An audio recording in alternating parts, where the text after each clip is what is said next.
my beer, go to my parents' house, and they're all doing coke and drinking. And one of them's like, hold on. Peace, y'all. What's going on? I am your host, Aseer the Duke of Tears. I'm glad you guys are here. Along with my co-host, Selena, the 10,000 years or more, Saga, my man E is around.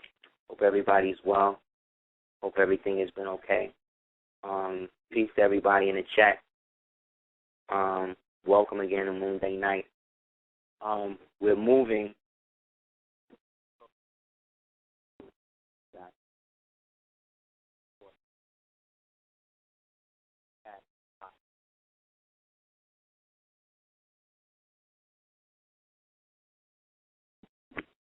Everything else. So I definitely want to give thanks and praise for you guys for all the support, for holding us down, as well as for those people who called in and barked on Blog Talk on our behalf. Thank you. That's really dope. Also, those people who build on what it is that needs to happen, I'm with it. What else? Yeah, G. So pretty much we're in a really, really great time. We're about 2-3 days away from New Year. Thank God. That's also my Earth Day. Thank God. That's March 22nd. That's also, it's a heavy day, just so everybody knows. It's going to be very, very heavy. Technically, the spring equinox is starting tomorrow. So the sun is entering Aries tomorrow. So International Astrology Day starts on the 20th. That's tomorrow, the Wisdom Cypher. Also, because this is also the time when Aries is coming out of Pisces. The sun is going into Aries, coming out of Pisces. This is a time for new initiation, but a lot of Aries that are born in March are a little different than those that's in April. You know what I mean? Those of us that's in March have a bit more Piscean stuff left over in us. You know what I'm saying? Based upon it, we kind of like come in right in the crux. So those March Aries people will be a bit more, not necessarily as, let's say, as verbose as maybe some people that can perceive April Aries to be. You know what I mean? It doesn't mean one is better than the other. I'm just talking about the subtle nuances of the sign. You know what I'm saying? So definitely do the nods to that. Another thing that's interesting is that on that day, again, my birthday, March 22nd, we may be visited by an astronomical event. And you can check the JPL website. You could check the NASA website. You can check the Astronomical Observers website. I forget the name of it, but if you type that in, that'll come up. And you'll see that we may be dealing with something of a heavy mass object traveling through our solar system, but the way that it's passing over what they call the perihelion. So this is where the space in between these planets begin to kind of like coalesce. So as this is happening, there's going to be a passing that this thing goes through between the Earth, the Moon, Uranus. You know what I'm saying? And this may affect the Earth in another great shift. Like everybody remembers when the Haiti earthquake happened. When the Haiti earthquake happened, the Earth shifted like 3 degrees, they said, or like 2.5 degrees. When the happened, when the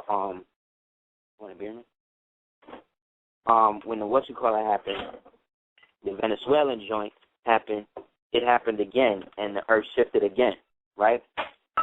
So this one, when the whole Fukushima thing happened in Japan, you know what I mean? This was consolidated around the time that this heavy mass object passed around. Now, the thing about this object is the fact that it's supposedly a cosmic body, right? Maybe a planetoid or something like that. But I don't know what planetoids slow down their orbit as they travel. You know what I mean? Anytime you see something slowing the orbit down, that denotes a certain degree of intelligence. So are we saying that there's an intelligence behind this thing that's passing through, that's causing this great astronomical event on New Year's?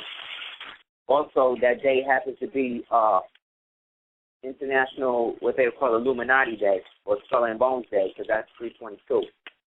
Anybody does not know the cipher or the significance of the 322, you could look into a Kabbalistic encyclopedia, and you can check the number. The number 322 means Secheb, right, in Hebrew. Well, Secheb in Hebrew, and then Secheb in Yiddish, which is the hard H, which is the CH. Anytime you see a CH in something, like how the Jews write, that's called a hard H. So you got a ched when you say it, right? But whereas the Moors, we didn't speak Yiddish, because Yiddish is a bastard version of like German and like German and like bastardized Khazarian. You know what I mean? So it was developed, and that became the basis that the Khazarians used to adopt a doctrine. So they don't really speak Hebrew, really. But specifically speaking, this energy of the 322 is the Secheb, but the Secheb also means Hebrew. So the number 322 is synonymous to the Hebrew people, or the original Hebrew people, right? But because these guys are playing like they're Hebrews, you see what I'm saying?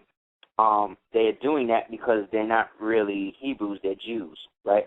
So they're kind of playing a game, kind of, if you will. So this is what's going on with that. This thing may cause an earthquake that may result in us seeing a manifestation of this in some form of event, whether it's like a little tsunami or some type of earthquake or some type of something that is known that people can't like disavow. So it'll definitely be something, and if it does hit, or when it does hit, I don't think something's gonna crash into the planet. But what I do think is that the passing of this heavy mass object, or what they call HMO, is going to create a system that's going to bring about a lot of upheaval, which then may bring about, again, some sort of reconnection to something that's happening to us. Because it seems like every time one of these events goes down, the Earth's axis moves like 3 degrees. So this would be the third time that the Earth is shifting between 3 and 4 degrees based upon some astronomical event. So 3, 6, 9. So that's 9. So something is going to be born from that. Another way I think that is interesting is because you got George Soros coming out trying to talk about some stuff. Now Soros is the real dude behind the Rothschild. You know what I'm saying? So he's the agitprop dude, but he's also the dude with the bread. So whatever the Rothschilds is co-signing, he's the one that's basically kind of above them, or they're the ones that's kind of above them, figuring out what's what. So I see all of this is going down within a specific time. So also, it wouldn't surprise me if they do some type of another type of celebrity sacrifice within the next couple of days to kind of celebrate this whole thing. So definitely keep your eyes open for that. So yeah, this Earth shift thing is serious. So this whole thing is about to go down between 4:45 and 4:58 p.m. So again, if Alaska is not affected, it'll be either like Alaska or the Pacific or like Australia, New Zealand. You know what I'm saying? Somewhere like down bottom like that is probably where it's gonna manifest. So just do the knowledge to that. Also,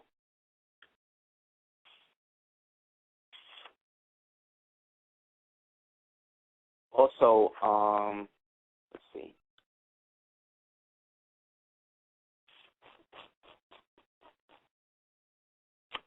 I was looking at a $50 bill the other day, and, I was folding it. You know how they do. you know how you see the things on the internet and stuff, and they say, oh, remember how they folded the dollar and you see the two twin towers and the shit? Right? Everybody remember that, right? Well, I was looking at a $50 bill the other day, and I was folding this shit up, and when I did it, I kept doing it to a point where one of the foldings, I kind of folded it to make it look like almost like a diamond shape. And when I did it in a certain way, I found that an image of a bunch of water flowing over buildings, right? But when I really did the notch to it and looked even further, the buildings really didn't look like the building. It looked like a dam, you know what I mean? It looked like a dam bursting. So a nigga like me, I start thinking, okay, well, what dam is big in the United States? Like what? Because I'm looking, in a sense, I'm looking at, like, how they need to create situations to engender our consciousness behind some next level traumatic event. So they haven't had a real traumatic event like that since the 9/11 shit. So based upon that, they got to get a lot of shit in gear by December. They got to start now. So New Year's the time that they're going to start to pop a lot of this shit off. So when I started to look at the bill and I started to think about it, I'm like, what dam do they, is big like that? And I was like, oh, wait, the Hoover Dam, right? Because the Hoover Dam is still drying. People don't know that. They use a type of cement in this shit where the shit is still drying. It's going to take another 200 some odd years for it to fully dry, for the concrete to fully set in. So it's not technically as structurally sound as they want to say that it is, even though it's a mammoth project. But whenever I see the Hoover Dam in movies nowadays, the Hoover Dam is basically saying that was basically something that they built to hide something else. Like in Transformers 1, they hid Megatron. They built the Hoover Dam up around Megatron to conceal it, right? Then there was another movie I was watching, and they were talking about the damn Superman 1, right? With where he flew around the world, right? He had to set everything back. That was the Hoover Dam that they blew up in the shit, right? And it was all coming down. He had to fly back or whatever to bring Lois Lane back to life. So I started researching. So then some say, okay, well, type in movies with the dam in and whatever. So I started seeing all these movies in which the Hoover Dam, you have people trying to blow it up. You know what I'm saying? So I started doing the knowledge like that. Okay, so if this is the case, then when is the most likely scenario for them to do that? It would happen, or if they was going to do something to it, it would happen during the time of a water sign being in the astrology, being in the stars. So that would be like sometime in like July or something like that, like when Cancer is going on, or like when Pisces was just in, or like when Scorpio comes around in November, something like that. So I'm not saying that they're going to hit it like that, but what I'm saying is that when you look at the $50 bill a certain way, and you turn it up or whatever, you start to see that there's actually something water. It's like water flowing over a city. This is what they're showing. And when I'm thinking about it, like I said, in terms of dams and water like that, would have to be a dam or something breaking. So I naturally assessed that it could be the Hoover. And then, like I said, based upon all the attention that the Hoover Dam's been getting all of this time, yeah, you know what I'm saying? It's seeing what it is, so we'll see how that goes. But keep your eye out, and then look for yourself. You know what I mean? Get a 50. You know what I'm saying? If you can or whatever, start to rearrange it the same way they did with the 9/11 with the buildings, and you'll see the same shit that I saw. You know what I mean? Now the thing is, you got to remember when these people do certain rituals or satanic stuff like that, these things are usually predicted way before. You know what I mean? Way before that. So it becomes a situation where we got to, kind of understand that precedents are always set behind shit like this. So, like I said, because we're in this time of heavy spiritual renewal, this is a system in which people are starting to use things to do that. You know what I'm saying?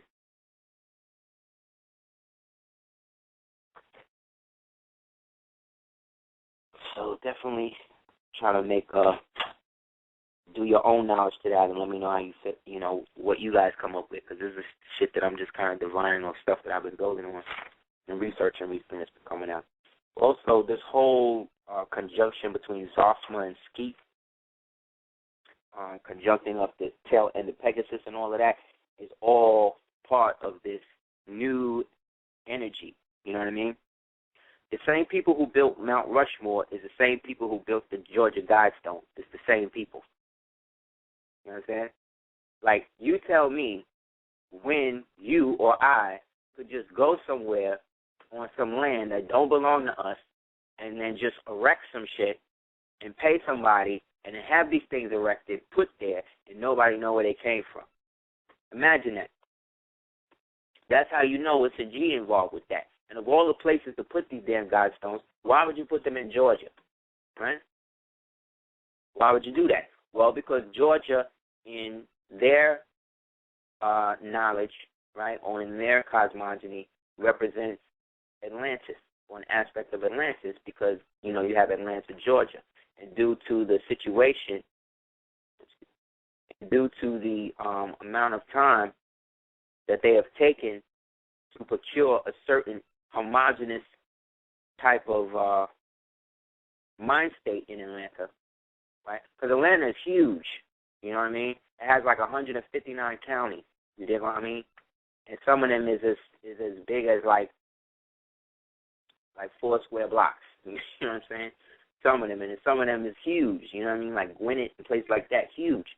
So what they are striving to do is create a system where they can start to genetically, like I said, alter the people. And what they kind of put this under is something that they refer to as Project Atlantis. You know, these niggas got project names and all types of acronyms and all of that for all the little rhymey stuff that they do. But this one particularly is called Project Atlanta. And it's really about creating instances where people start to change their own physiology themselves, right? So everybody knows that Atlanta is like the one of the capitals of homosexuality, right? In the country, they've turned it into that. But it wasn't like that prior to the whole Exodus thing that they was trying to get black people into. You know what I mean? In terms of like between like 93, 96 or whatever, like right when Freaknik was popping, when Freaknik used to pop or whatever, shit got kind of real crazy. And then after they started toning down the Freaknik thing, that's when it became the thing that Atlanta's the new chocolate city. Everybody needs to come through. Everybody needs to come down there and do whatever. And then it became a big hotbed of black entrepreneurship, which is great. But black entrepreneurship does not help all of us if most of the niggas coming up in that whole thing is Luciferians. And unfortunately, there's a lot of people, what they refer to as the Atlanta elite. That's what they call them now. But back then, in Martin Luther King time, they used to call them the Atlanta Mafia. Because a lot of the sororities and people from, you know, the quote-unquote historical black colleges and stuff like that, a lot of them people was bootleg too. So the story was a lot of them used to do a lot of cocaine rituals and stuff like that going on while they was out there. You know what I'm saying?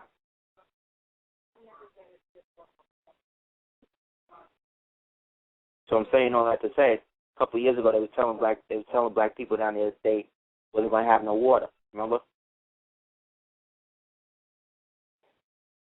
When they came out with that. So then it flipped from not having no water to they got to subsidize how much water you get. You understand? All of this was in tune or working in concert with a time in which you had mass scientists from NASA coming in and applying for plumbing licenses. As they were reorganizing NASA and turning it into what it is now, they were basically creating it into something else. And so they're using this whole thing as like one big petri dish for them to test the whole cell experiment. So a lot of new infiltration systems was put down in specifically, let's say, the Atlantic area, where they digging up all of these pipes, digging up all of these old pipes or whatever, and then allegedly putting new flow pipes in or whatever. But these pipes can be organized or orchestrated through remote control. And the valves and stuff like that that are connected to these things basically go to different places. And so they can channel what water, or if it's water at all, is going to go from one house to the next. They can literally isolate it like that. And the reason why is because they actually had NASA people coming down with them on the plans on how to reorganize these new structural type of pipes that was based upon the same type of pipes and stuff they were using in the space shuttles and all that shit. So it's very interesting that after that period, we're talking about a period between 1994 and 2001, that from that point on, when these new low-regulated pipes or whatever was flipped, and the new water system and water pressures had to be reinstated, that you started to get a rise, coincidentally, at the same time of all this homosexuality amongst black people down there. So for those who are in the know, I know that you know I'm going with all this shit, but I just want you to do the knowledge that these things happen by incrementalism. They don't just flip it all on you at one time. They got to build this shit up.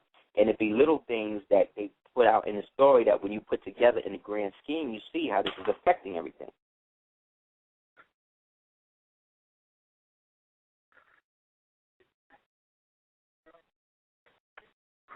So, again, this is creating a system where all of this energy is starting to build itself up. So when you do the knowledge, we got the sun entering Aries today at 10:15 p.m. So while we're doing the show, we'll be going from Pisces into Aries.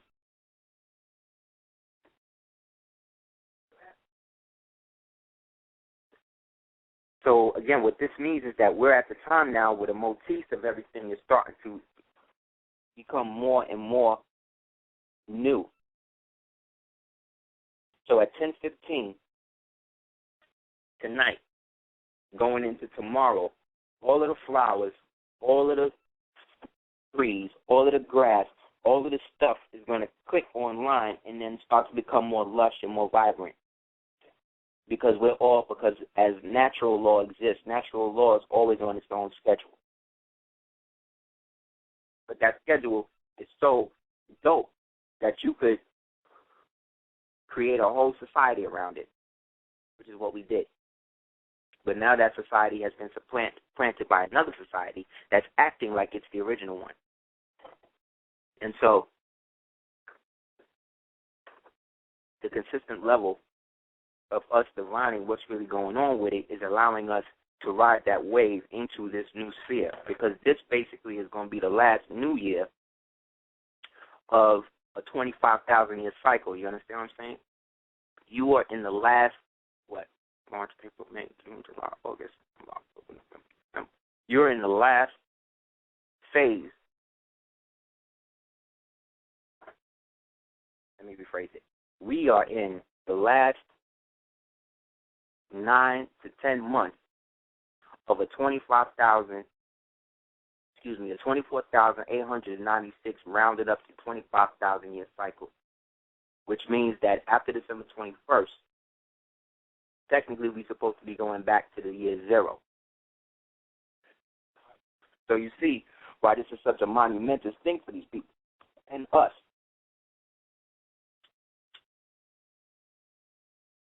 Because we will be the ones to actually see the change in it. And we had to, because we were the ones who changed the world in the first place. Not only as we as original people, but us as the hip-hop generation. Even though we know it's been co-opted and, they're using it to be the national music of the New World Order, whatever they want to call it, it still don't change the fact that hip-hop is indicative to each one of us individually. You know what I'm saying? Okay. You know what I'm saying?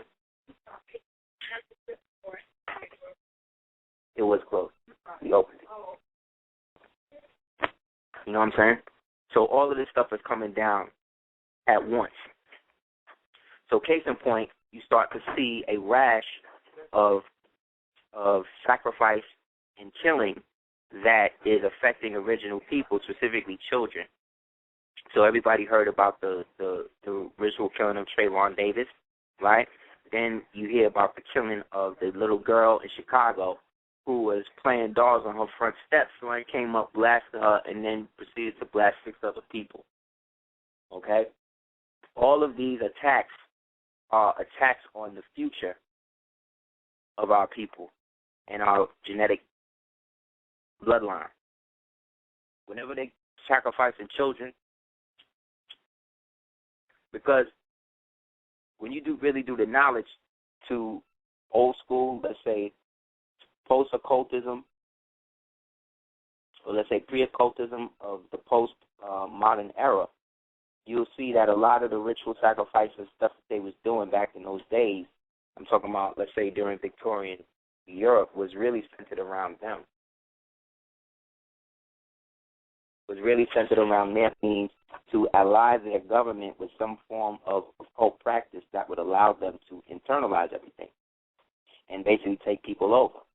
So because people's ideology could be swayed based upon, God or whatever, what their belief of God is, they needed to come up with a different manner of control by matter of post-hypnotic suggestion. So what better way to do that than to create or foster the creation of specific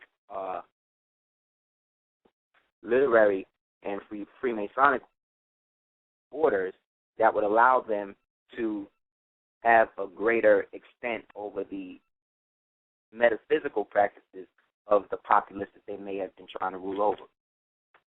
So something was developed at Oxford University that was coined as the Oxford Movement, and this Oxford Movement traveled from Oxford into the Middle East, like I said last week, therein and being fostered through the British Empire, through its connections to Islam through Sufism.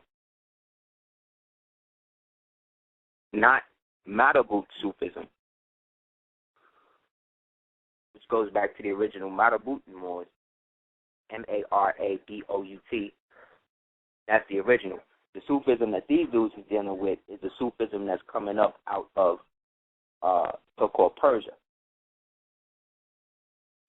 where the original doctrines were taken up by the Hashishim or the Hashish Moors, the Hashemite Moors, and redistributed to what would become the Arabic or the so-called Persian populace. From that point on, the so-called Persians began to identify themselves not as Arabs outside of the so-called Arab phenotype. This Oxford movement was then instituted over here in the creation of LAU Yale, creating everything else that we know as Skull and Bones, Skull and Key, Wolf's Blood, all of that. All of these orders were then, again, trickled down and observed by the Prince Halls that really had prior jurisdictional sovereignty, if you will, over themselves based upon their connection to the G7 Lodge in England, but at the same time was still able to be autonomous. But due to the Masonic agreements that they made at the capitulation of Cornwallis, they agreed to allow the British to be paid back money and invested time that they invested in the war effort of the so-called Revolutionary War, which then put the United States Corporation in debt to the British Empire for $50 million in gold. The United States never paid that back, and the British allowed the interest to accrue on that. And then right when they wanted to set up a central bank, the United States, or Andrew Jackson told them no, that's when they start the War of 1812.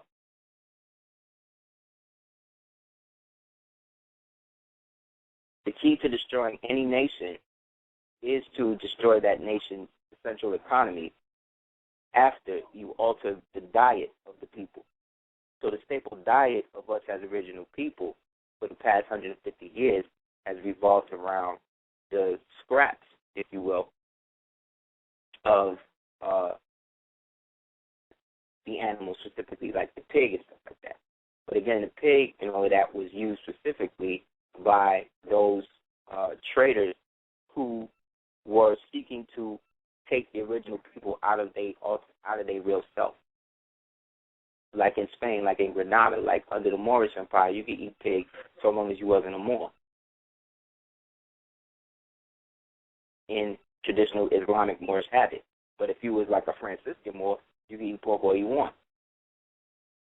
So due to the fact that American cosmopolitan society, again, is based upon the old Moorish cosmopolitan society that was existed in what we now call Europe, or what we used to call Europa,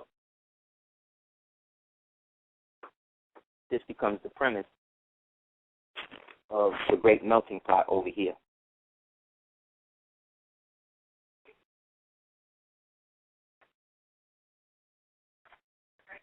So like as you're talking about the vernal equinox, the Druids refer to the vernal equinox as the light of the earth, right?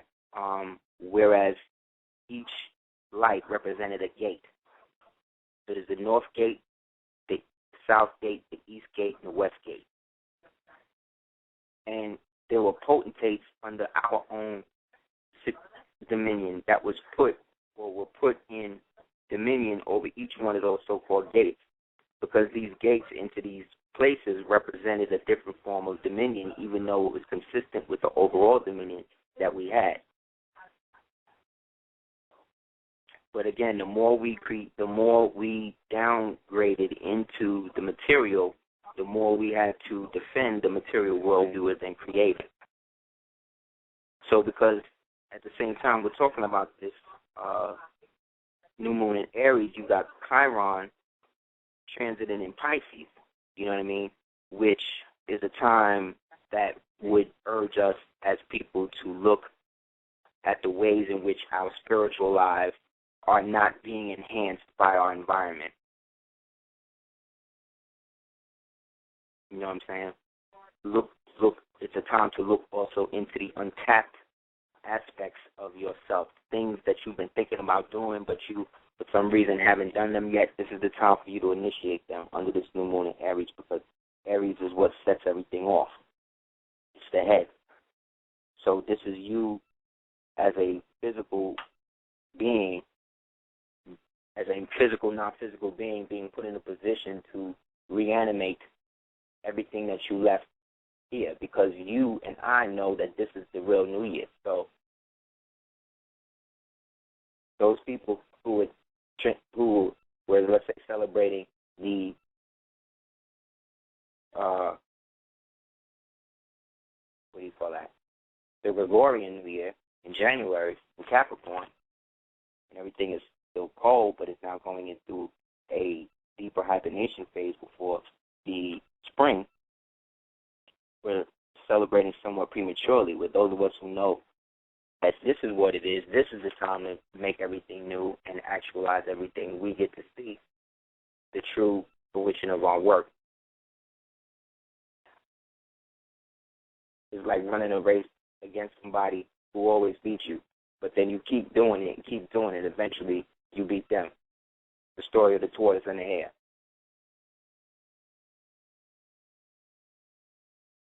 The tortoise representing the turtle, representing Turtle Island, land of the frogs, which is this, where we are. And then the hare representing the Wiccan, right, or the Wicca, or the dualistic nature of man, because it's the rabbit that takes you down the rabbit hole, you know. And the rabbit hole, that whole allegory from Lewis Carroll, was based upon the whole idea of going deeper into the psyche of the subject that you're seeking to program or gather information out of.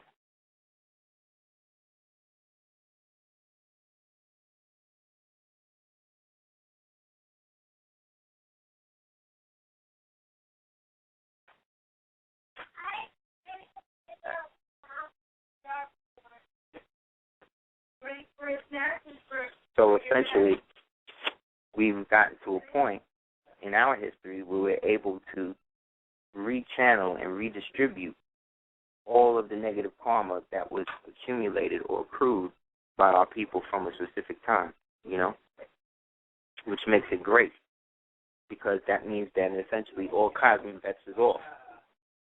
So when I see things like this HMO passing over, while on Earth, the quote-unquote HMOs are going through this whole political war with the government based on religion in which the government is now trying to force Catholic people to pay for abortion, right, which is unconstitutional, yet, again, that's their government. So if they want to violate their laws to do that, they should have the option to do that. But in terms of our government and our Constitution, it's very different. You know what I'm saying? How we put about aspects of occurrences in life actually activated us in waking up.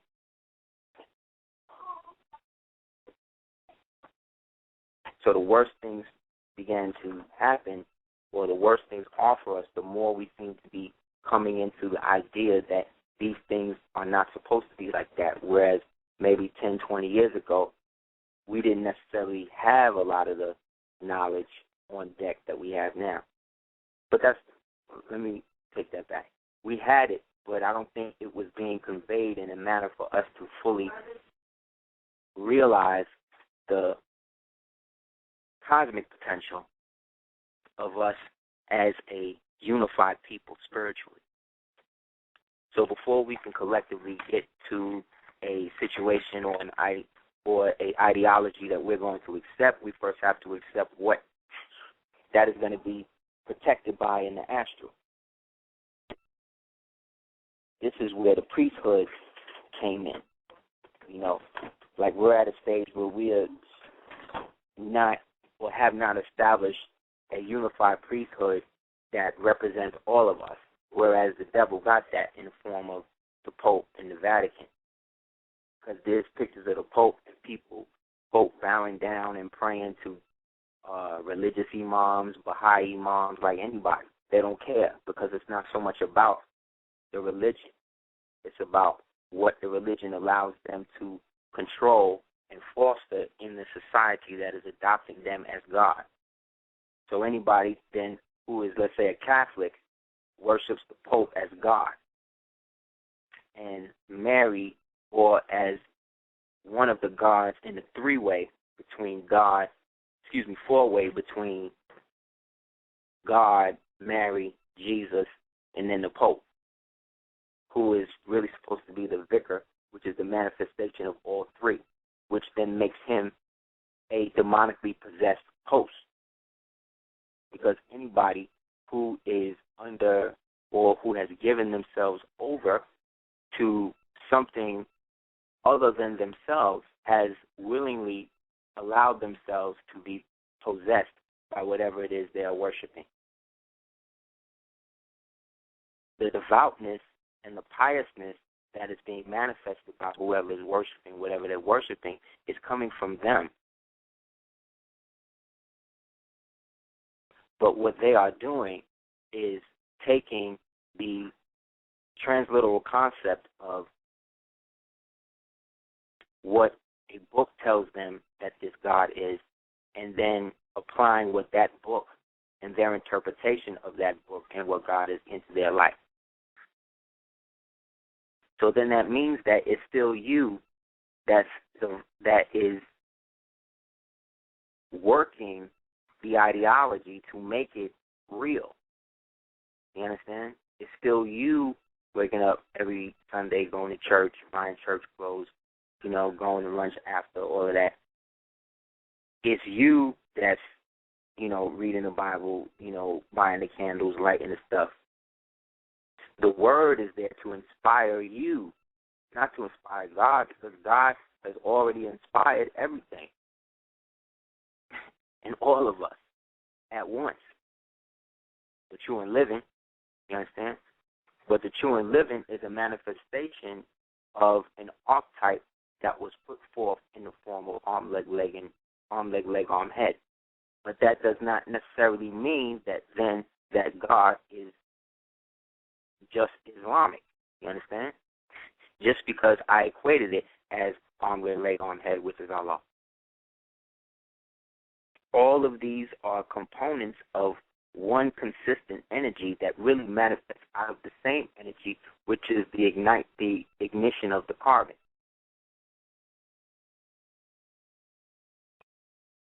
So anything in this world that you choose to believe in or not believe in is made real or unreal based upon your participation or non-participation in. So if that's the case, then what you turn yourself into a portal of is what you become the vessel for.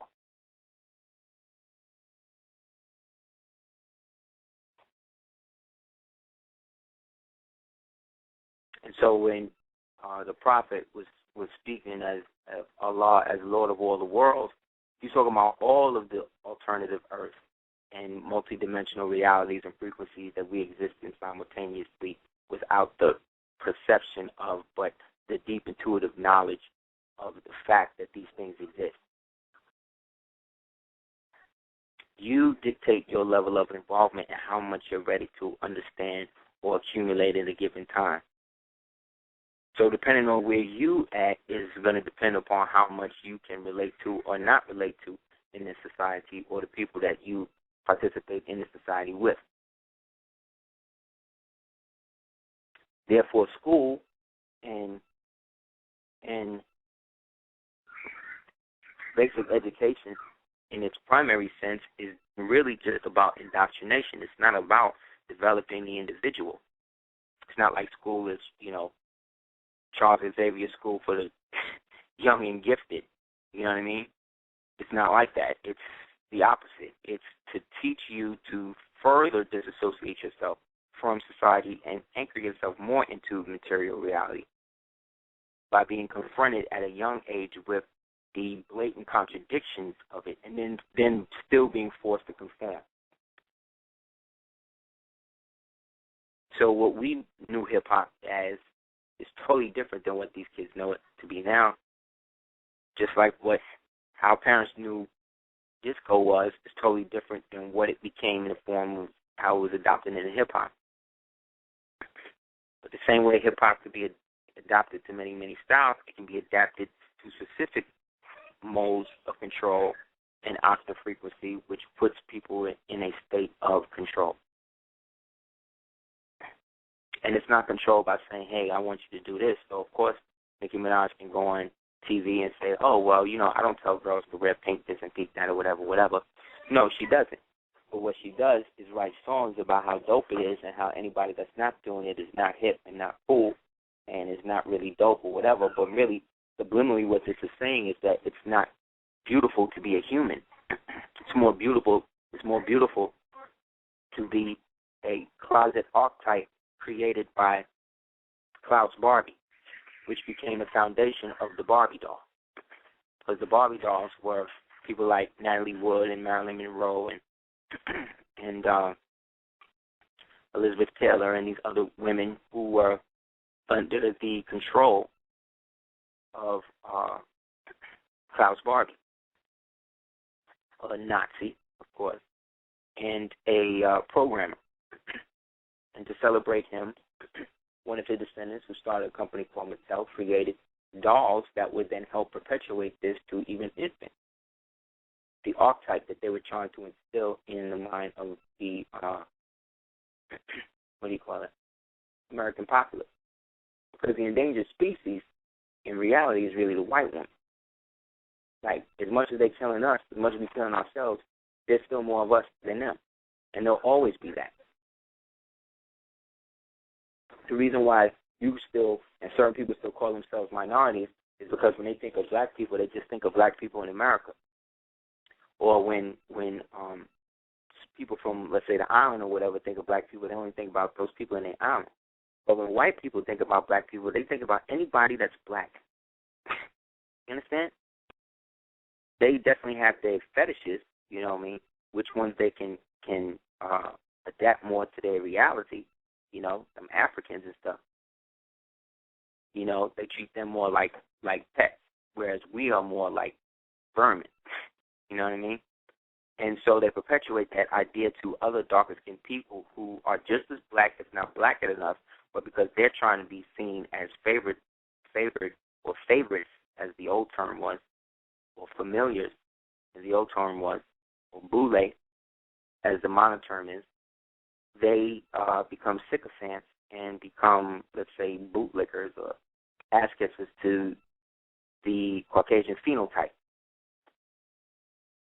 Therefore, anybody that's lighter skinned is better. And this was then fostered by us. Like, for those Spanish people, the Spanish super Heru, you know what a guabera shirt is, right? Well, those guabera shirts that they wear were created because at the time that a lot of the Moriscos had become Spanish and that we're now trying to thrust those Moors who were knocked down with the whole switching up shit to become part of what it is they were doing, they would capture them and try to enslave them. And so when they became slaves, they didn't trust them in holding anything or even working in the house. So when they worked in the house, they had to wear these shirts that were see-through, that they could see the pockets, but they could still be able to hold stuff and, serve their time as the indentured servant, because this was the practice, the age-old practice of us as Moors.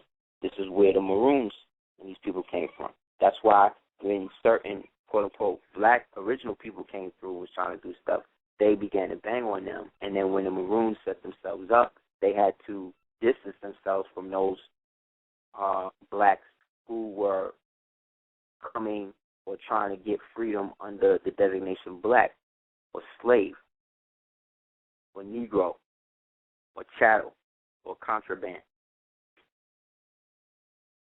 These were all terms given to, quote-unquote, black prisoners of war who were down with the war that was happening between the nation, the empire, that was now fracturing into fiefdoms, and those fiefdoms then fracturing further into the creation of nations, states, and countries. And then from the nation, states, and countries, you get the corporations, transnational corporations, and unilateral corporations. You see, but corporation now is the functionary aspect of human reality, because they believe that in order for humanity or human beings to actually become space people again, that they have to be integrated into one form of consciousness thinking that would allow them to be accepted by the other realities that exist out there, due to the fact that those realities mostly exist in hive mind reality. So because mostly everybody's unified on the hyperdimensional or supernatural level in the higher realms, down here is where individuality is more a representation of that singularity. You understand? So as above, so below. So we, as the forebearers of this new meta-human consciousness, have now transcended the point that we are or ever were slaves the way that has been predicted or projected for us to believe. The fact that it's projected for us to be so negative and so worse on this planet is evidence of how powerful and prominent we are on the planet. And when I say we, I'm talking about those of us who are accepting this aspect of black consciousness that has risen out of all of the phases that came before it, such as the RPG movements and the Comesian movements and the Pan-African movement and the you know what I'm saying, the black liberation movement, the black communist movement, all of these pseudo political structures that really only existed on a material realm were actual physical representations of evidences of higher realities at play, working through individuals that may have participated and helped guide this thing into where it is right now. Therefore, everything is everything. Everybody comes from something else. And it's usually the one that's holding the birth, all the cards, is who knows who bet what. So that's the same in understanding that whoever holds the original birth certificates know who comes from who descend really from who, and how they can leverage that to get more money based upon the ignorance of the person whose birth certificate they may happen to be bidding on. So in one aspect, when you petition to get your original birth certificate back, you can get that after a lengthy period of dealing with vital statistics, because really they don't have it That would be like asking the bank to reduce the mortgage papers on a house that they don't already sold the debt on.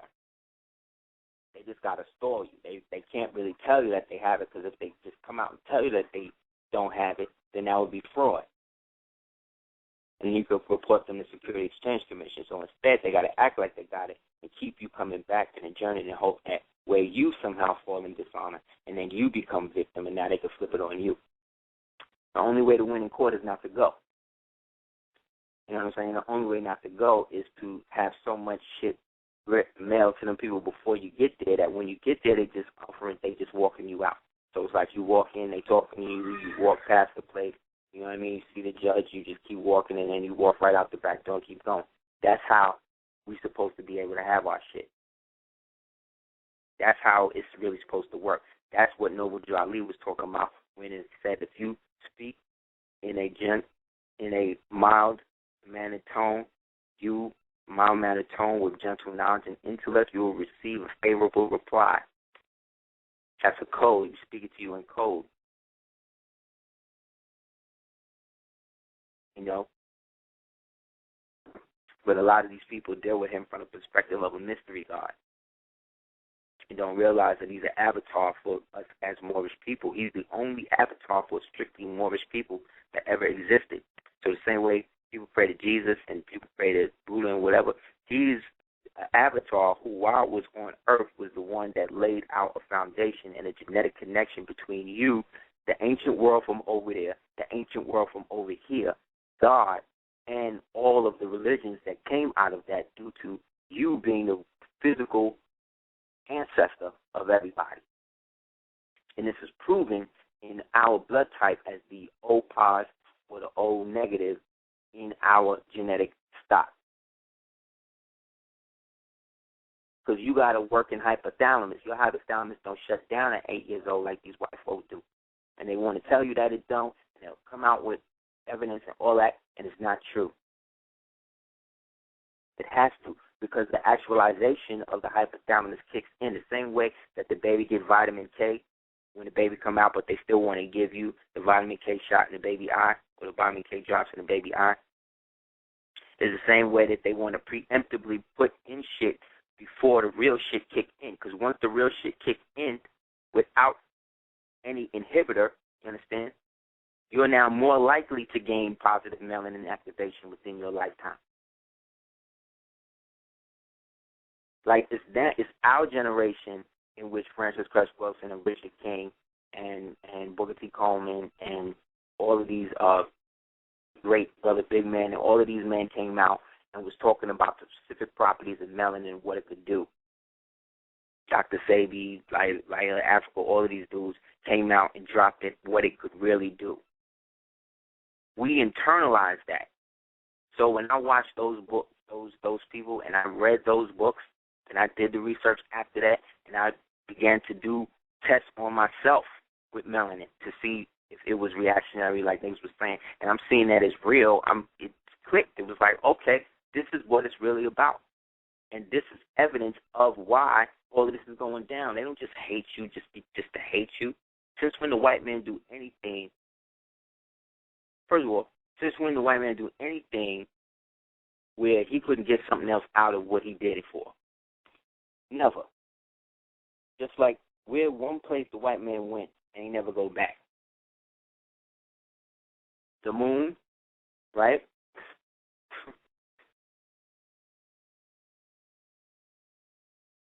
But then again, you know, they're about to hit you with Iron Sky. You're about to get hit with a Nazi musical about Nazis coming back and invading Earth in 2018, which basically bust down in 2012. And it's a comedy. Nazis escaped, went up to space, now they're coming back to invade the planet. And there's a black man in it that's one of the people in it. I don't think he's a Nazi. I think he represents Americans. But like I said, in any event, this is the coming of what's going down. These niggas don't really have a plan B. They getting thrown out of places now, you know, and people is not really trying to function with them on the same level because they know where this is going. They're leading this to a nuclear confrontation. They got to do it because on their model, the only world can exist is the one that exists in a post-nuclear world in which the population is so fractured and shattered that they have no choice but to adopt whatever is thrown or thrust upon them.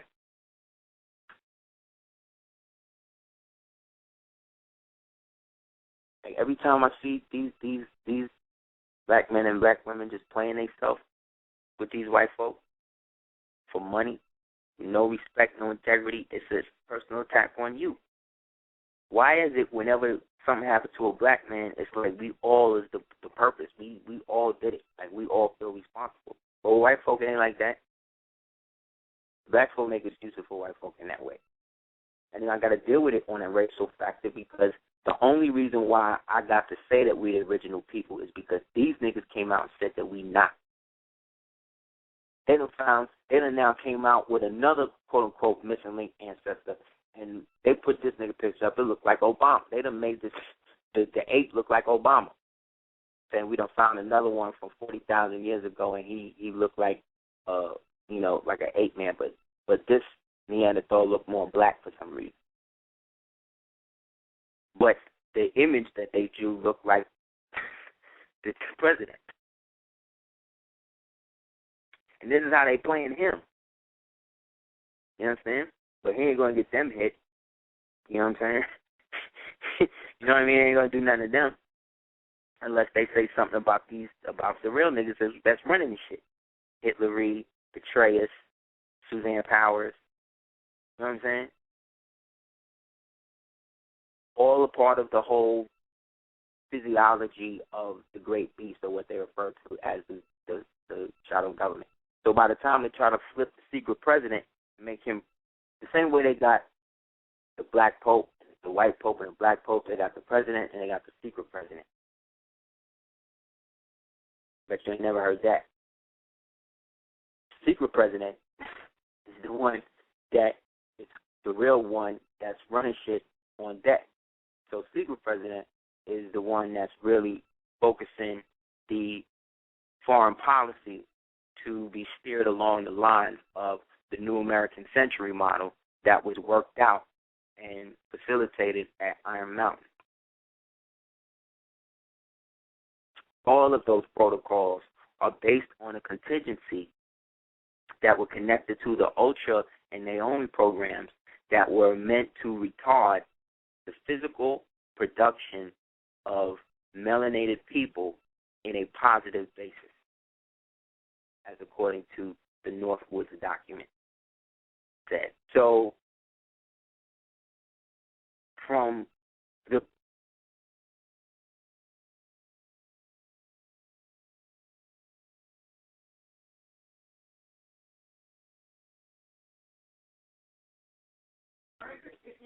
Hey everybody, what's going on? Well, you know what it is. But I don't know where we left off at. If somebody in the chat can tell me. Somebody in the chat can tell me exactly. Okay. If you, it's all good. I'm glad that we're back on. I think we were talking about where a lot of this stuff happened. All right? That's what's up.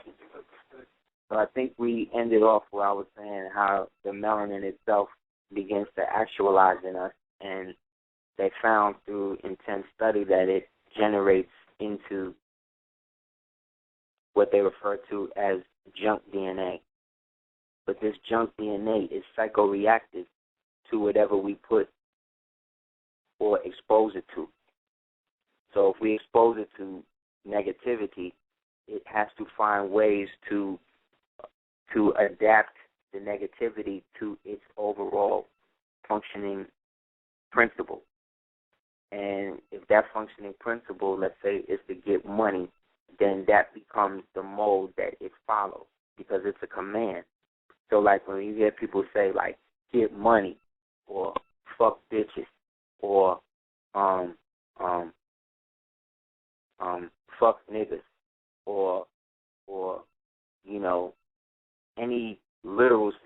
a command to the DNA to do something, to create something. You understand what I'm saying? So if you have a woman and you turn her into, or she believes that she is a quote-unquote whore or something that is functioned as something negative, and she has something in her, and that's all you're telling her she is, this is also then what the seed is being nurtured on. So the nurturing aspect of the control is now passing on to a generational level, which then creates a situation of dependency now. And it creates the cycle. Oh, thank you. I'm on to you. That's right. The secret president. Thank you. Let's look at that. The same way you have the white pope and the black pope, right? The same way you'll have the mirror aspect of the United States and then the United States of America and General Congress assembled, right? The same way you'll have the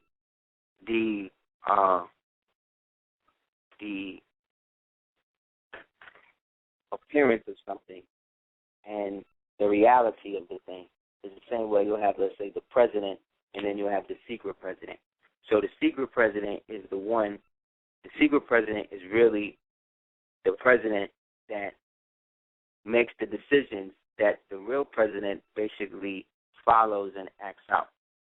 So the secret president would be anybody who is a specific handler of the person who gets in the actual office. So the secret president is the one running the show, and then his cabinet are the people who actually tell the public president's cabinet what to do, and they follow the general idea. But to the illusion, he has the appearance of power because he is the one that's in the front.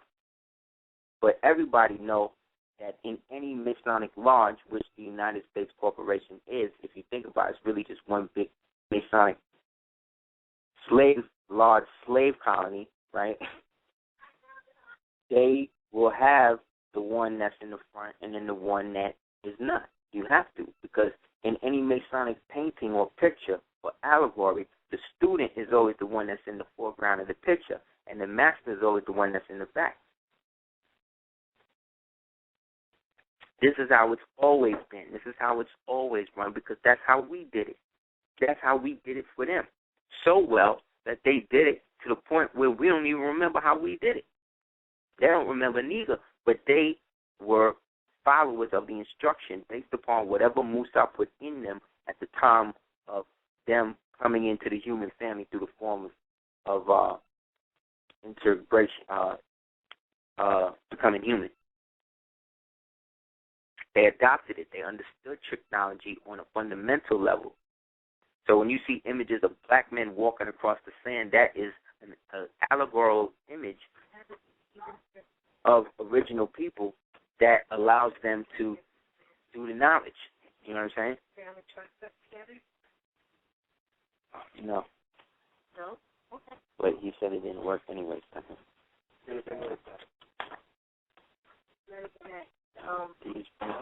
family trust us with work on different things.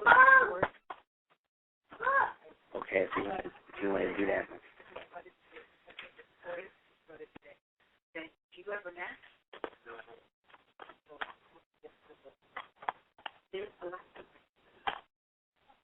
Yeah. They're all CDs. Thank you, David. So they created a.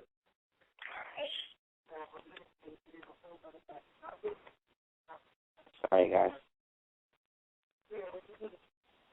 Hold the thing off then. She's my brother. Thank you for coming here. If they were CD-ROM, they're not going to work on a thing. They have to play them on a PC. On a thing. CD-ROMs only play on a computer. Okay, so then, sorry about that. We've now gotten to a point where secret president is now pulling out the stops to set up their little dress rehearsal for the nuclear shit.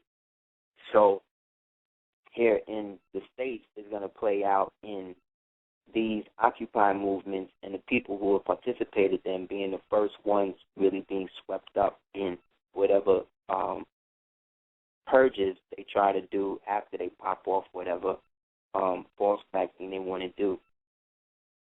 Because, again, if New Year's in 2 days, that means whatever they're going to do with this Iran thing.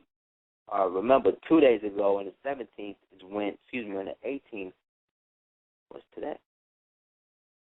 No, yesterday. On the 18th, they created the war in Iraq, however many years ago, 10, 15 years ago, however long that was. So they got to do something now because it's tradition for them to do some sort of blood ritual, like maybe a couple of days before the vernal equinox and then a couple of days after, or the same thing with the solstice. They got to do shit either before and then after, so that way they have launched the intent, and then the intent is then taught on the other side through the next event. So when you run your world and your society like that, everybody has to get caught up in that aspect of the numerology and the magic that the numerology is thought to bring about in the actual occurrence of it. So the killing of somebody like, let's say, a Whitney Houston, for instance, is an example of them trying to pull energy from the perihelion that goes from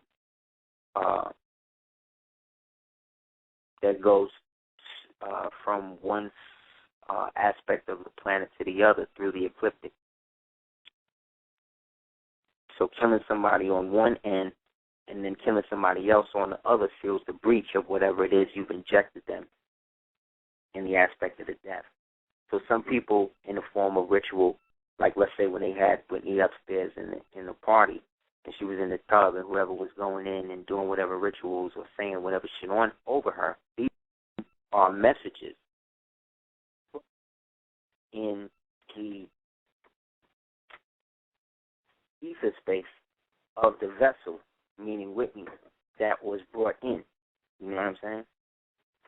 So in the aspect of that, there's a party that basically says that if she was put in a position to be almost like a like a bottle, the same way you would put a message in a bottle and then throw it into the sea, is the same way that they basically was trying to do her in that aspect. You know what I'm saying? In a perverted, satanic way. So that way, when they finally did entune her in that tomb in that Egyptian sarcophagus and then put her in the sarcophagus, the situation becomes. Hold on one second.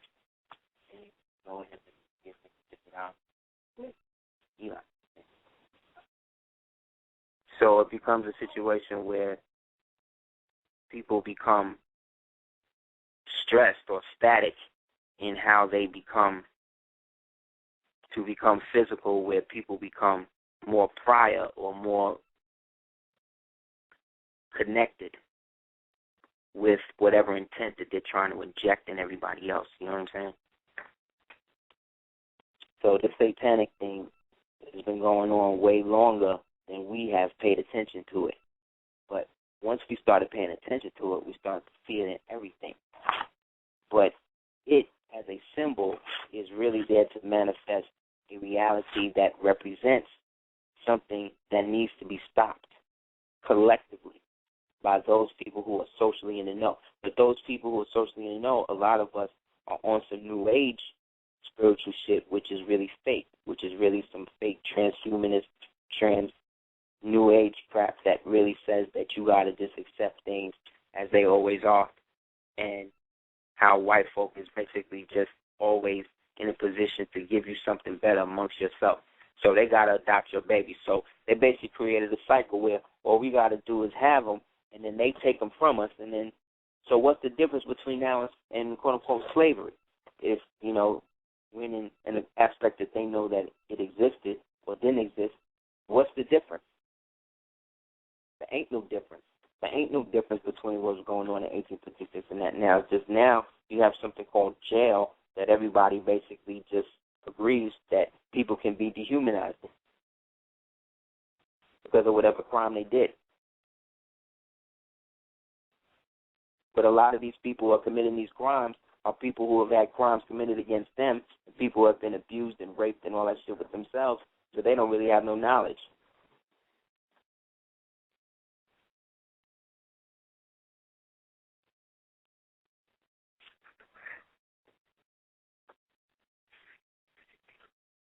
You know what I'm saying?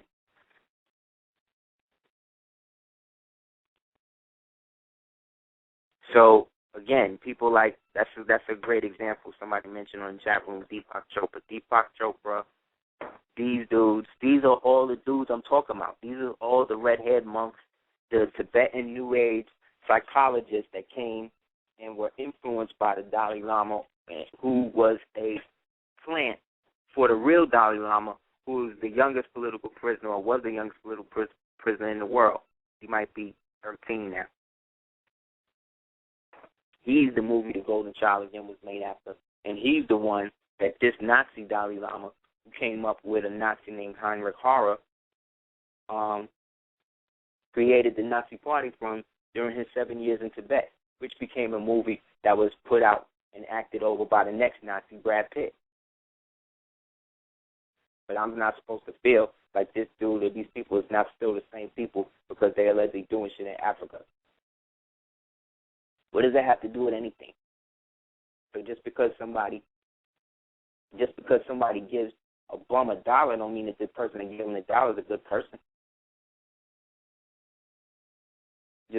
He may have done a nice thing, but what if the bum didn't deserve it?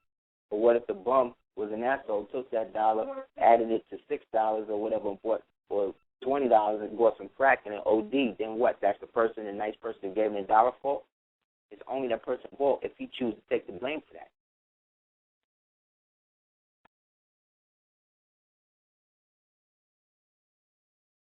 And his reality is wrought with situations that create occurrences where people get duped into the wrong shit for good purposes and good reasons. That have nothing to do with what they want to do, but what they feel they got to do.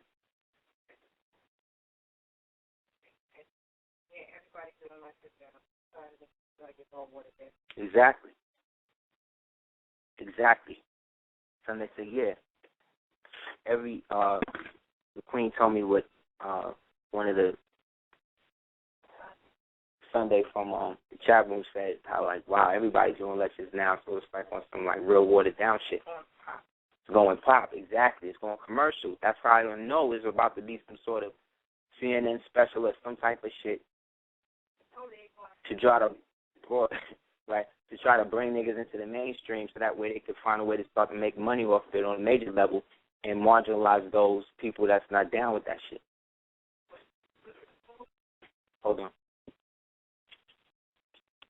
But on the real, I told this year, I said, yeah, but to be honest, I think a lot of the watering down, it started when the young people started doing lectures. I remember right around the time that we came out with morphogenetic, I think it was called morphogenetic theology. Right after that, that was like it doesn't even matter, but young people spark other young people. And I don't want to say that Aseer was very responsible, but I started doing a lot of my own just awareness, and I realized like right after we started doing lectures is when a lot of young people came on the scene with, entire archives of stuff. And it's like, wow, if they've done that, then how come I haven't met one person that knows anything that, these so-called scholars have written or done? But a lot of it is because, when you see someone that looks under the age of, 30 or 20, I guess it's just like, oh, that nigga talking smart shit. I could just study him a couple hours and do that. And it's, it's totally different when you're in a space where you have to answer questions and actually have real information, not only categorized, but cataloged in your own mind that you don't have to rely on a book or a source to pull up from. And, you know, I always say that we often don't celebrate our great mystics until they're passed. And specifically, I'm just thankful that we weren't so ego-driven to have all the attention and be, like, on the pedestal that I kind of saw some of these organizers trying to set Aseer and myself on. And it can be flattering, but when you start feeling flattered, that's when you have to check the ego and say, okay, it'd be great to do a tour in 36 cities, but is this even healthy right now? Are the people that I'm traveling with, do they mean well for me? Is this something that's going to generate money for the betterment of us all? Is it something that I'm going to feel like I have to produce and put out a certain amount a week in order to pay, you know, people that I guess, you know, really feel a part of the organization, when really, you know, it starts from like, oh, word, brother, you listen to so great. Yeah, you want to hand out some flyers, cool. Then other people see that person handing out flyers, and it's like, word, let's work with that brother. It's like, no, this person's a flyer distributor who, you know, became more because other people see them as that. And I say that to say, you know, I'm appreciative of all the young minds that have been stimulated by listening and by studying, but I want people to figure out their own lane and to really be unique with history and understanding what it means to them to decode certain things and to do new stuff, not to always regurgitate the same places and locations. Like, just it's interesting because you do want knowledge to become addictive and you want it to become spread, but you don't want it to hit the minds of people that are fragile and that are so young in their discovery of self that they become inundated with the power that knowledge can give them, that they're like, this has got to be my job, and then it becomes a hustle on what they can do to sell knowledge to allow people to think of them as the smartest. When you're wise, you don't have to speak out of, you know, what are those things, megaphones? You don't have to scream out of those to be heard, and I say that to say, you know, this process has been great because it's actually refined and attracted specific type of energy towards listeners and towards, you know, the Super Heru family. So I appreciate you guys for being able to discern, you know, someone who's copying and someone who's authentic in it. Because I know after Aseer started doing lectures, that's when a lot of new young people, they just came on the scene. The next year, niggas was, this is what I do. I'm the this, I'm the that. People would laugh. Why is he the Duke of Tears?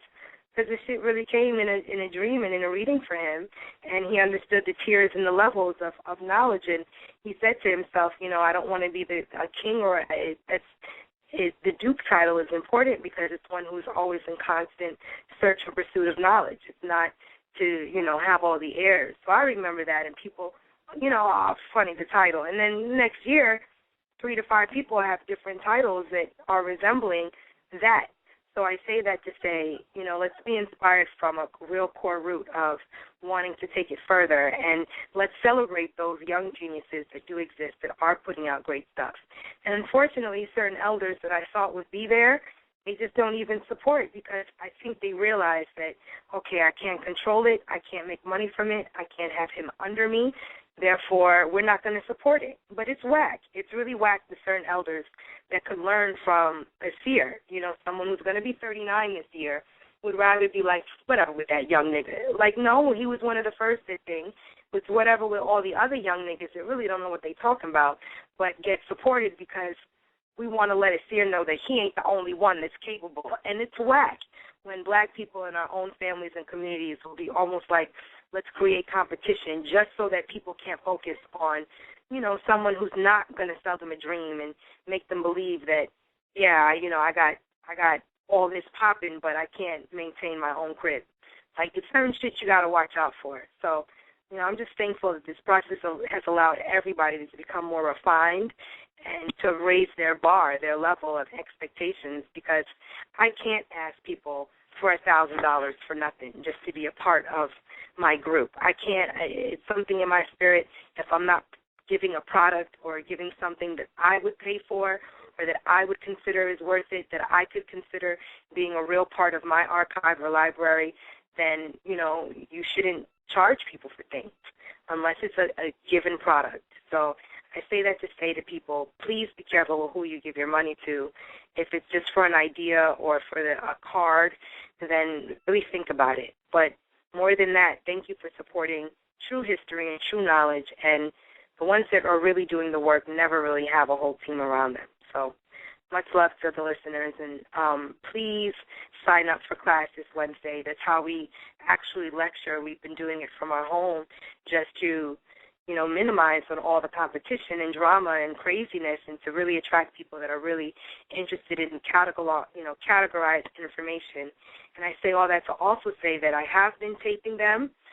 The webinar program doesn't allow us to record through a Mac, but I figured out a program, as well as, the brother Heru who helps tape them. I figured out a whole program. So we have about 8 months of classes that have been recorded, and I'm working on figuring out how to create a page where people can just come and choose what lecture they want to hear from their computer and just download it, so we don't have to send and mail any DVDs. We can allow people to be a part of the class without having to necessarily commit to it on Wednesdays. But I do ask for this new year, the theocratic jurisprudence class that's being taught is going to be excellent. And the work Aseer does, very specific. So to all those that are really interested in hearing some great history and being a part of it, please inbox us on Facebook at Aseer Ali Cordoba, or write us. It's hard to market knowledge when you don't want to be a marketer of it. But I do want to attract people, new listeners and new minds, to being a part of the online class, because it's literally an interactive lecture, and it's great. So it's, we do charge $25 because it's so worth it. And if we can go to a movie and pay for popcorn, we can invest in knowledge. So thank you for doing so. And like I said, in the next month or so, I'm going to figure out a way where people can, just become a member and pay a little $10 and listen to stuff at their own comfort. So thank you so much, and put this child to bed. Peace. Peace.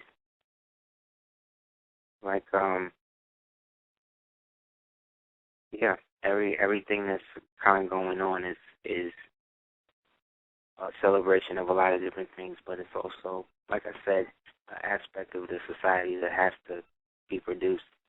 They have a choice, but at the same time, they feel they don't, so they don't. And when I say they, I'm saying those people that are participating in the horrendous things that are going down to celebrate these grand celestial occurrences, to put us at odds with each other.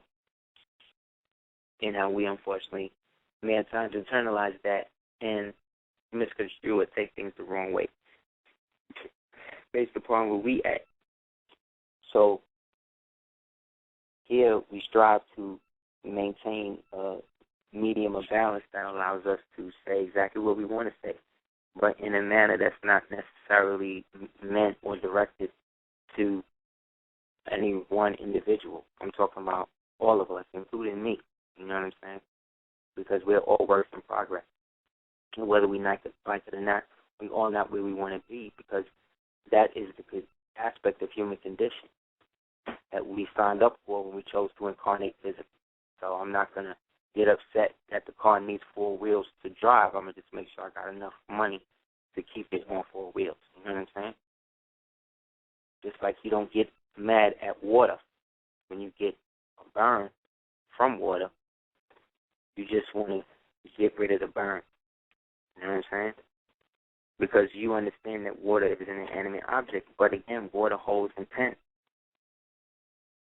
And that's a whole other form of science that these people have been working to develop, how to instruct water to harm and kill people, how to send a current of negativity in through and from the water. This is how psychopathic these people are, and how specifically genocidal in nature they have to be. And unfortunately, in this reality, them people who have the money to stop and do it are still down with it and are still doing it. So that says to me that those people, collectively, individually, are the devil. So if they happen to be white, or people who consider themselves white, that's not what I'm calling them. That's what they have identified themselves as to get money. So I got to deal with them like that. You know what I'm saying? and that's okay.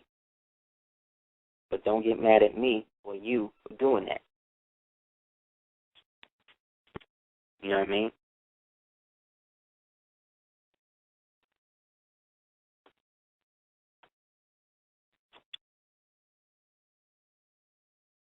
Let's see. Call. Yeah. Hey, we have a call. We're going to 914. You want Super Heru Radio? Peace. 914. On Super Heru. Okay. Can you hear me? 954. Hello? Peace. Peace, Wayne. How you doing? Yeah, nice. Yes, Pete. I can hear It's so you. good to hear you. I just You as had well. yes, I have a request. Can you please do you have any information about Queen Nabet? Do I have any information on what? Queen Nabet, the one they were trying to, the one they were trying with the Whitney Houston Whitney thing? to. With the Whitney Houston thing? Yeah. Well, mostly I just, I was trying to find out information about the death of her. And I'm not saying the name right. I think it's Kylie, the Amazon queen that California was there. Do you have any information on that? Yeah, they have thank you. Yeah, in the state building in California, I think it's in Los Angeles, they have a mural of her painted in the ceiling. And there's sculptures of her from the period. She came from the same line of queens that Europa came from, the Queen of Sheba came from. You know what I'm saying? Which is which has elements of what they call the Grimaldi line, as well as the indigenous O blood type that I was talking about that is shared amongst people who were classified as original humans, like us. And then out of us, like I said, came all of that.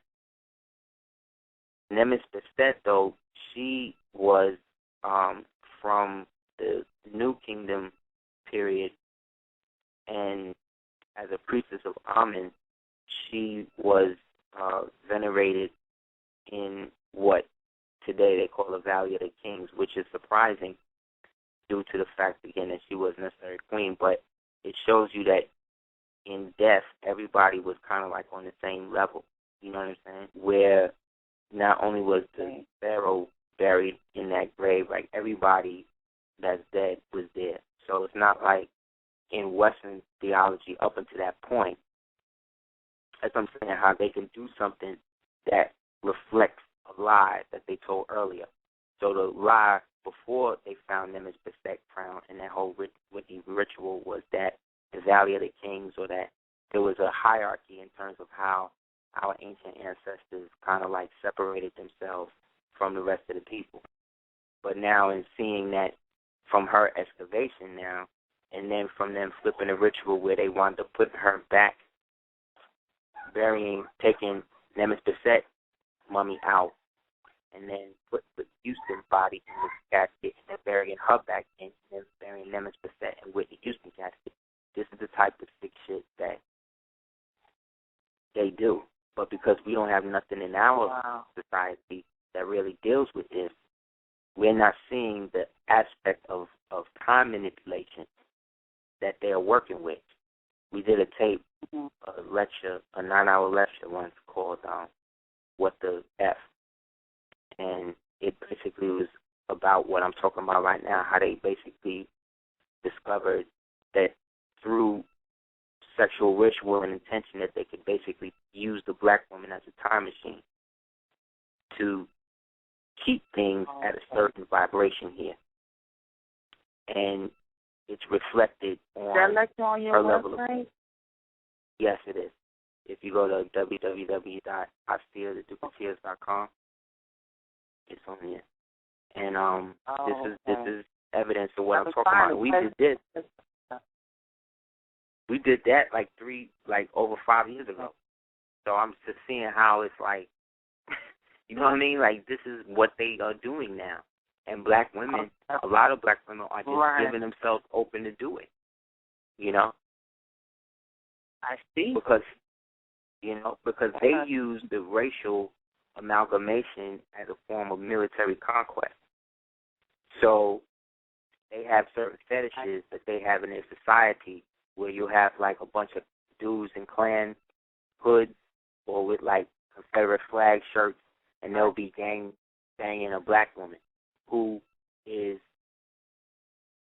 boning them to get back at the black man. And then the whole time they doing it, they talking about how weak the black man is. But then she, again, is the vessel that they're using to expose this. You understand what I'm saying? Because they exploiting her, but she's basically allowing them to despite him. So, again, it's more than just now pornography or fetish pornography. Now it's a mind manipulation thing. You know what I'm saying? To get black men or black women to further now disassociate themselves with each other, and her to now openly participate in his emasculation and dehumanization based upon whatever she feels he did to him. But nobody is making her do that. She's doing that. You see what I'm saying? So there's a traitorous aspect of this thing going on now, too, that they're fostering, again, through sex. And they're fostering through these shows like True Blood and Shameless, and these shows where you have the black characters on it are the worst, most ignorant, but then like spiritual. You know what I mean? They crazy or whatever, but they just have no morals, because that's how you gotta be to be with them. Yeah, that's just, it's way out there, but it's like it's up in your face. I mean, you try, everywhere you turn, what you're saying, and you're starting to see. You know. Yeah. That's what's crazy. I know that's what's crazy. They are literally okay with it, and they are willingly like doing shit that was going on when we was kids and our parents was kids and all of that. But it's just in this era is like it's out the top. Like back in the days, like you think of the days in the 30s and 40s, nobody knew this nigga Sammy Davis was a sexual degenerate or alcoholic. Like in the time that these niggas was coming up, Frank Sinatra, nobody knew he was down with the mob like that. Nobody knew that these people was really, all they knew was what the TV and the movie showed them. Oh, he's great because he was on. Same thing like now. But it's just now, you seeing these dudes now, people like George Clooney now, you trying to act like you Martin Luther King because you there with Martin Luther King Jr. and you getting arrested. And you getting arrested. No, he on a whole nother level. He trying to, people trying to look at him as positive. He's not positive. Nah, the stuff that they're doing in the Sudan is wrong. It's wicked. It's wrong. It's wicked. And he's out here the face of it, though, because that's what they've done. They've turned this Africa shit to Hollywood.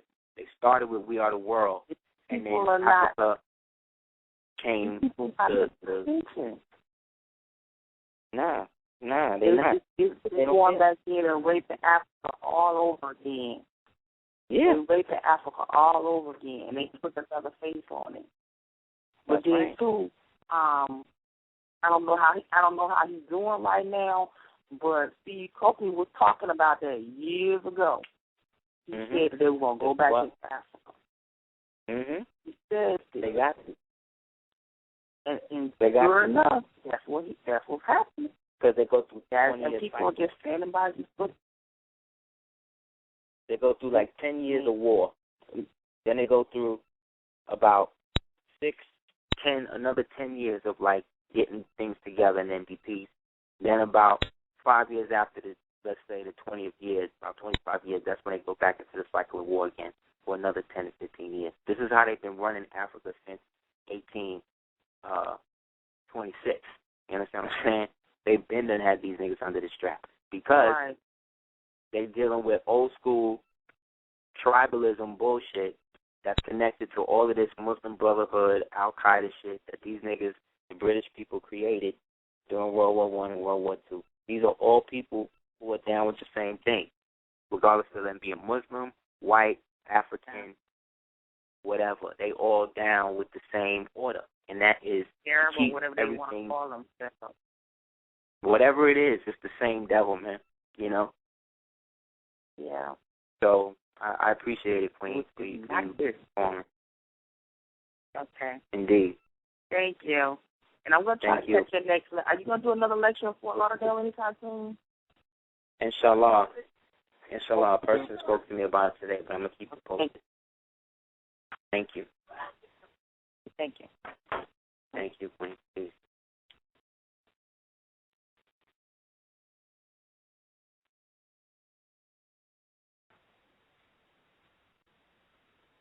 (818) What's the radio?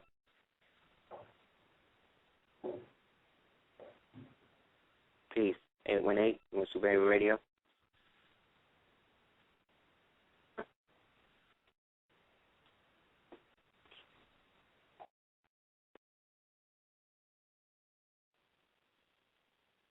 (209) What's the radio? Yes, this is Freddie. Can you hear me? Peace, brother. Oh, how you doing? Okay, one thing I would like to know, just one question. If our ancestors' knowledge is being used right now by some sick, satanic people, well, whatever you're going to call them, Illuminati, European, whatever, why did the Moors give them that knowledge in the first place if our ancestors way back before knew that stuff like this would happen? Like, why did I don't think they did. I don't think they did. I think those aspects of stuff came through them by way of those Moors who, in a sense, had become disenfranchised. The same way, like let's say, hypothetically, a guy decides to sell drugs, and then he decides he's going to get his friend to help him do it, and then him and his friend start selling drugs and making money, and they make so much money, they get to the point where they got so many people working for them that they kind of fall out of touch with each other. Then somebody who is coming up to them tells them that, you know, they partner, he about to do this or that. So then they decide to go to the man first and then get some of his people to basically betray him. And then this becomes like court intrigue for the next 250 years. And then this whole play or drama or tragedy then becomes the template for modern society now, because now these dudes have now come up and now have enslaved the ancestors of the guys who got them in that position, and now they're playing out the same differences because it's still the same bloodline in a sense. It's just now being manifested in people who are trying to supplant and hide that bloodline due to its connection to us specifically. So I don't necessarily think we gave it all. Like, allegedly there's a big suppository under Egypt, New York. A lot of people don't know that there is an Egypt, New York. But allegedly under Egypt, New York, Scottish Rite put a big pile of Moorish artifacts under the oldest church there, which happens to be a Templar type of church. Then there's allegedly a big cache under the Black Hills. And then there's allegedly another big cache of specifically ancient Moorish, or let's say black artifacts that they can't really mess with because they're radioactive. And they don't know how. So, under parts of a lot of the subway systems in New York was built over the giant caverns that they found where the subterranean giants used to live. That's why I named the team the New York Giants, you know what I'm saying? Because they found so many giant artifacts when they was building this shit. So, a lot of this unexplained history, occurrence-wise, occult stuff, was then filed under the Masonry section, like I said, and then was put forth through a hazing process under people like Crowley and Parsons and Blavatsky and Annie Besant and these people, who eventually led to people like the Dalai Lama today, what's his name, Deepak Chopra, Bikram. All of these dudes are the theosophic children who were raised under this monarch type of program to become Christ. The first person they tried to do this to was a guy named Krishnamurti. and they put him through school and all of that because they wanted to turn him into their Christ. And then at the ritual where they were going to make him Christ, he denounced them all and then went back to the ghetto. You know, it said Elijah Muhammad did the same thing. Yeah, it said Elijah Muhammad did the same thing. Oh wow! You know, they brought him to Washington, Hoover and them, and they had the whole grand thing, and they basically were ushered him in and said, "We're gonna let you. You know, we want you to become part of the whole shit." And he laid down and he sat down with them and had dinner and all of that shit and whatever. They talked to him, they gave speeches, all that. Then at the end, when he's supposed to basically begin the ritual, he got up and called them all devils and shit, and bounced and said, "I'm not with it."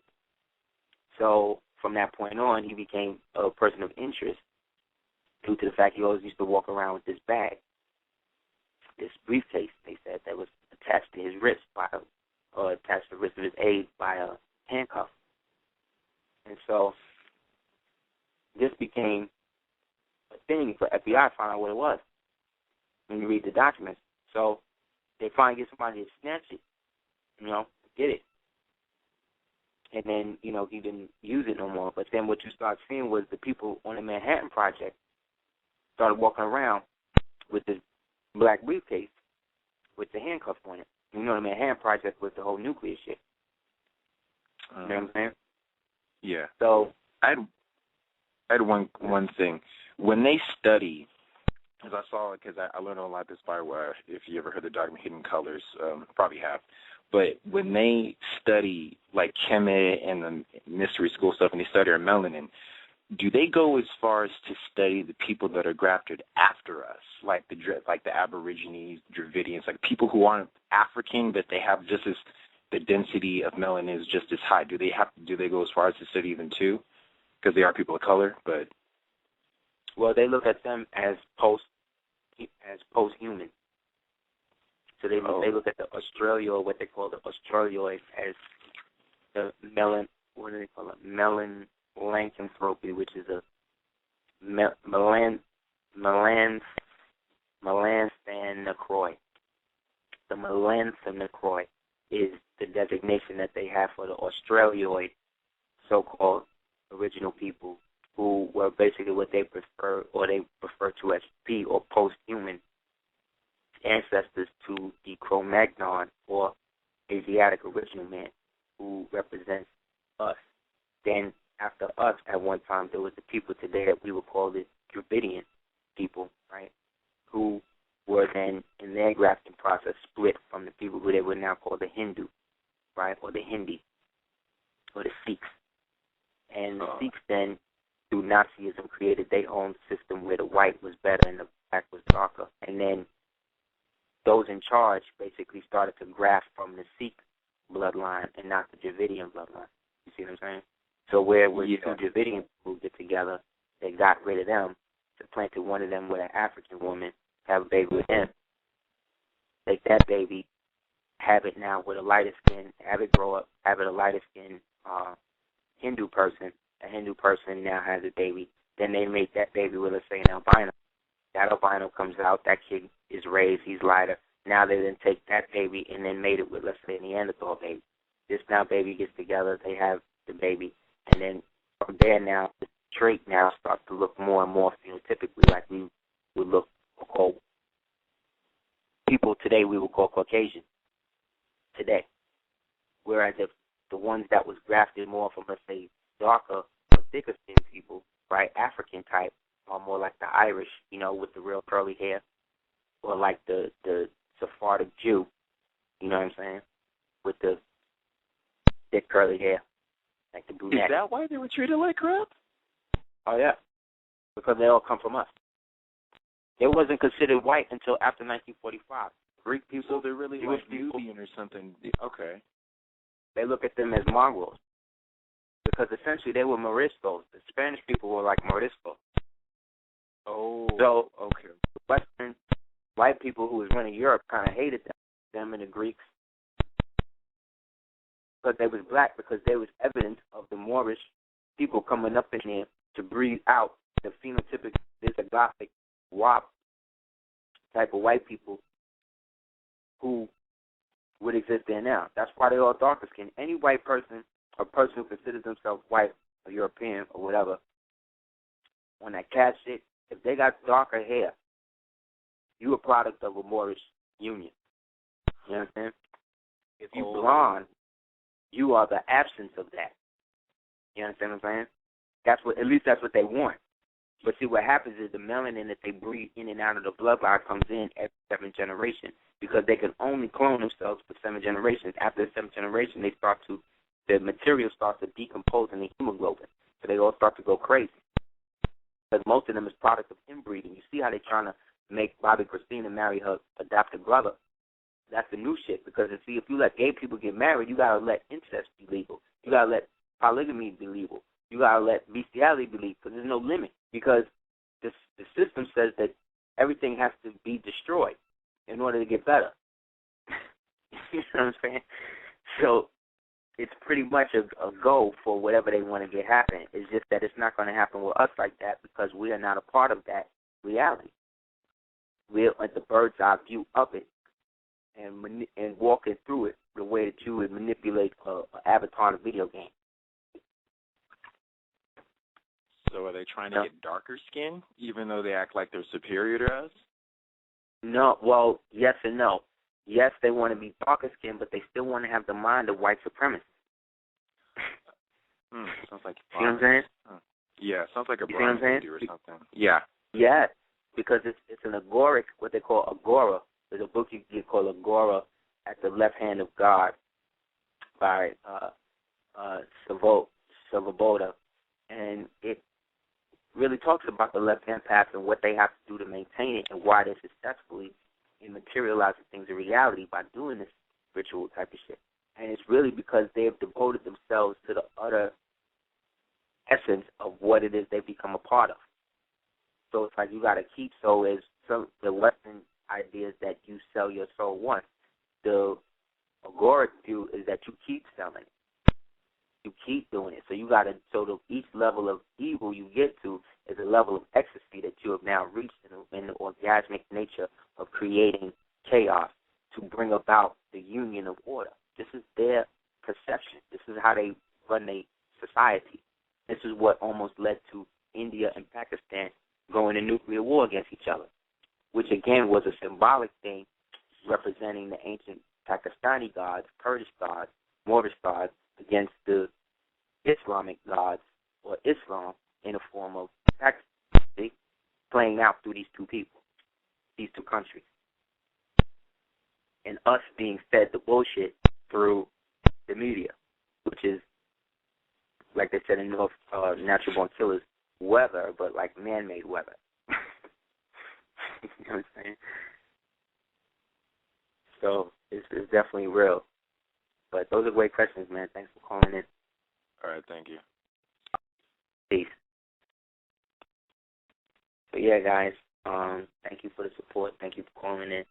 And inshallah, we'll make it happen sooner than later.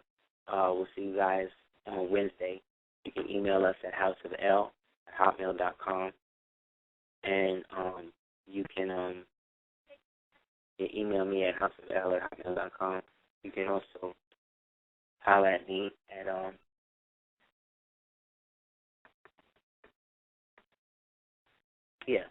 houseofl@hotmail.com. Also, please check out www.aseerthediggiteers.com as well as www.sagastar.com. Thank you guys for calling in. Thank you guys for the chat room for holding us through the little interruption we had tonight. Definitely think about the stuff we was talking about. We'll have more on who and what the secret president is. You guys already know who he is. And essentially, we're going to build on how they have basically set up this system to do the opposite. So we're going to go more deeply into this aspect of the twinning of the United States government from the original republic and how Noble Jew Ali basically carved out a place in the middle for us to do our thing if we do the knowledge to the concentration of what we have and not what we're trying to think we're trying to get. So it'll definitely be a great class. Thank you guys for coming through, and inshallah I'll speak to you soon.